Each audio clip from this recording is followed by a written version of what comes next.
Nous pensons souvent que Dieu nous veut dans telle vie, telle communauté, telle profession, tel pays, dans une forme fixée à l'avance, bien précise, que nous avons à découvrir et à laquelle nous allons nous soumettre. Alors, nous demandons et attendons des signes. Nous les interprétons parfois de manière catastrophique et hors de tout bon sens, sans tenir compte de ce que nous sommes et désirons vivre. Il y a réellement un appel personnel de Dieu adressé à chacun, selon, et cela ne fait aucun doute. C'est moi qui vous ai choisi, dit Jésus, Jean 15, 15. Mais cet appel est ouvert, en quelque sorte. C'est la réponse de chacun qui va être tout à fait spécifique, personnelle, unique, inventée et non fixée à l'avance de toute éternité.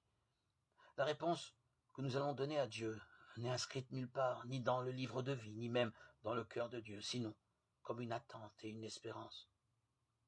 L'espérance de ce que Dieu ne voit pas encore et auquel nous allons nous donner forme et visage.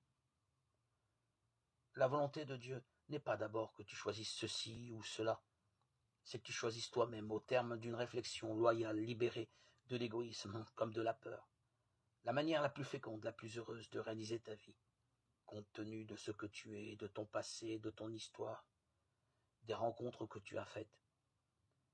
Quelle réponse personnelle peux-tu donner aux appels que tu as perçus dans l'Évangile?